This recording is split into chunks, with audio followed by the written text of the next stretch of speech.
What is up guys, Iconic here, and today we have a tutorial on how to make FL Studio write fills for you.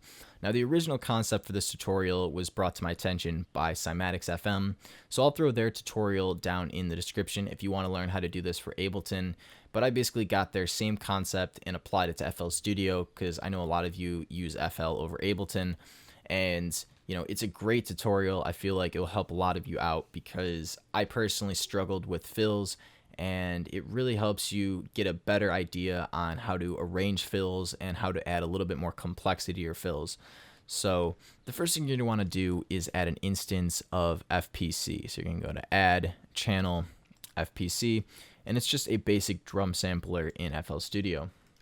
Now by default it has some presets and samples loaded in here, so you're just going to want to go to presets, default, or excuse me, empty, and that will give you an empty instance of FPC.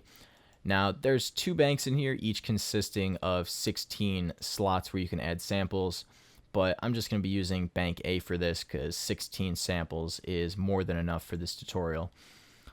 So I'm going to add just some basic drum samples. I'm going to have a couple toms, a couple snares, and a couple kicks, although I can really see this being wide open for very creative use. You can put in synth one shots, you can put in some effects, you can put in some really crazy samples and get some really cool fills out of that. So don't be afraid to experiment and try some really crazy things.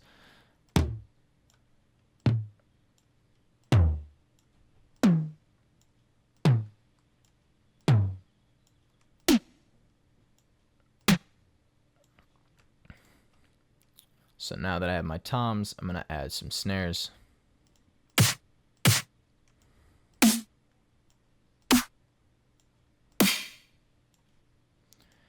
And now some kicks.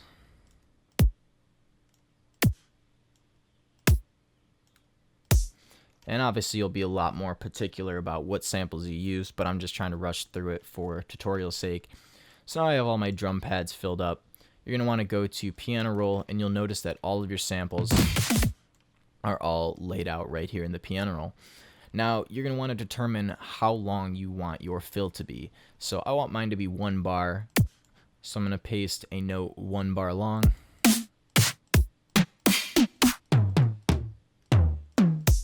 In all of your samples. So now that that's done, you can see that it's 1 bar long, and I can make a selection that length.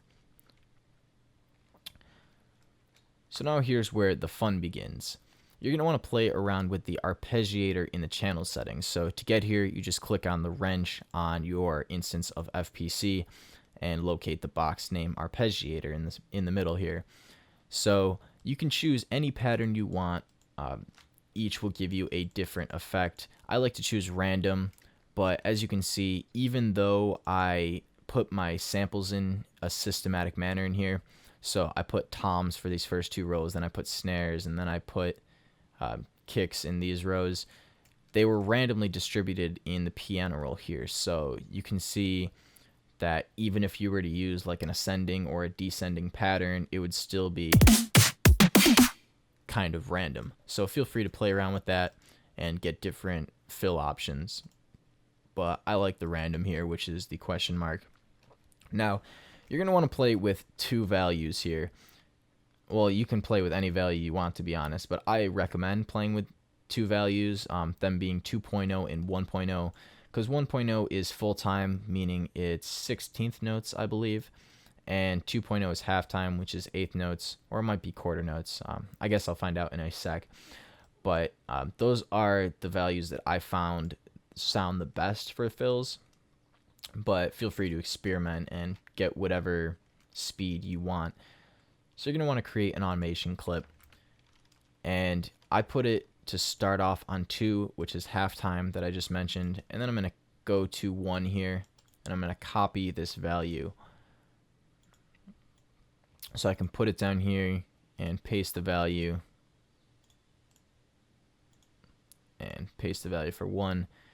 Then I'm going to go back and I'm going to copy the value for 2 again. And just level this out. So now we have the value of 2 for the first 2 beats and the value of 1 for the second 2 beats. So if I give this a play, you can see what it sounds like. Actually, let's go to here.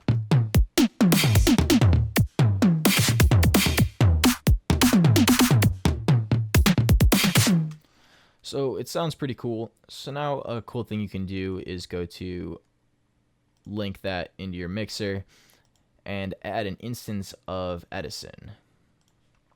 And you're going to want to put your input recording mode into on play. Then you want to press record and you can press play.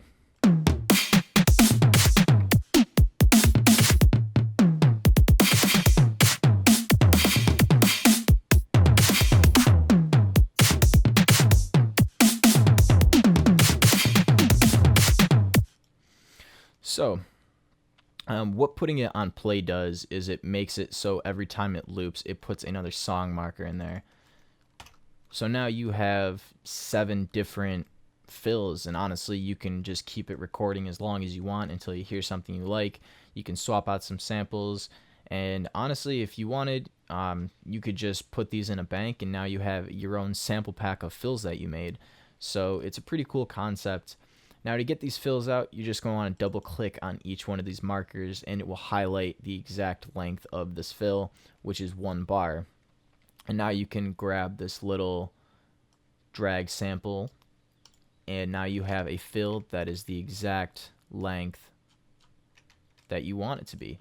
So you can do this, just repeat the process for any of the fills that you want. You know, let's say I want this one now. So you double click it, drag it, and you have this fill. So it's kind of cool.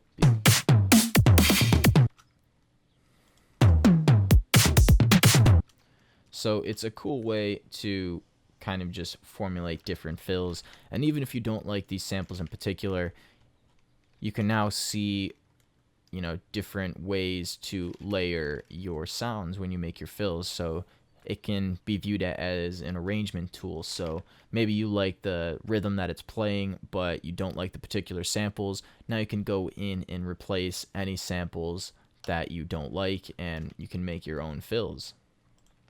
So like I said, this also has a lot of more creative uses if you want to add some synth shots. I want to see stabs. So if you want to put some sounds in there like that, that would sound really cool. So I hope this tutorial helped. You know, it really helped me out, and I hope you make some really cool fills with this. Remember to comment, like, subscribe, all that jazz. Have any questions, pop them in the comments. I'll make sure to answer them. And this has been an Iconic production. Thanks for watching.